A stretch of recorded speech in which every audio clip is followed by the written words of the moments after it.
I was born around dawn in Surrey on the midsummer solstice of 67, under the light of a full moon. Sorry, poetic license, no full moon.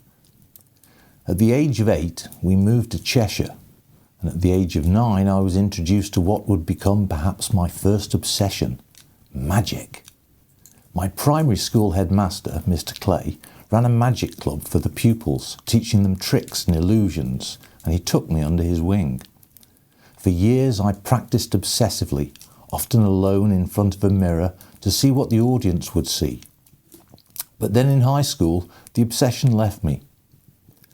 I had no idea at that young age how differently I thought and perceived the world, but as I moved into my teens, it became more apparent to me.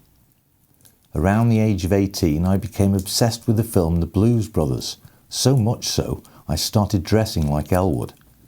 I'd watched the film so many times I virtually knew the script off by heart, and at one point even painted my Mark I Escort in the same style as the Bluesmobile. I wish I had a photo of that. However, I repainted it fully black a few days later after being stopped by the police for having a multicoloured vehicle. Over the next 3 decades, I've had many more obsessions.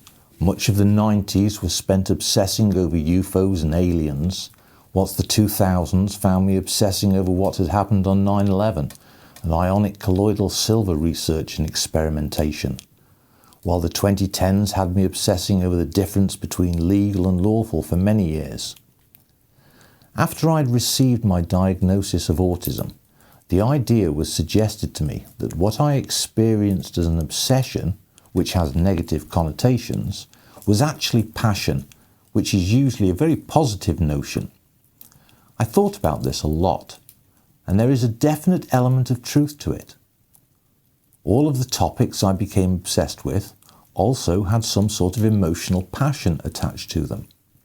Interestingly, with the power of retrospect, I can see that many of these stemmed from my underlying passion for truth. I believe that this is, in fact, one aspect of my autism, my obsession with needing to know what is true, and that I utterly detest discovering I've been lied to. However, most of the subjects I obsessed over started with a passion, but at some point the passion dies. However, I can still find myself driven.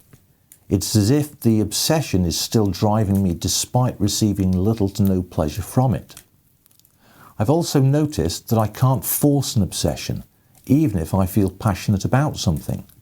As an example, playing the guitar. I'd wanted to learn the guitar from my teens onwards, even had lessons for 6 months to learn how to play the blues. I felt a passion for the music, but I just couldn't get obsessive or force myself to practice, much as I wanted to. 30 years later, I've taught myself to play a handful of chords and can ruin quite a few good songs, as evidenced by my YouTube channel. So what do I conclude?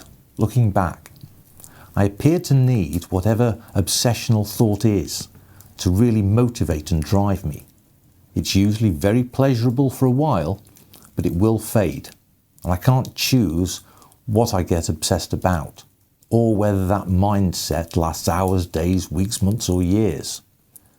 The bottom line for me, though, is that obsession and passion are distinct despite being intertwined, and that I love the times when I have something good to obsess over.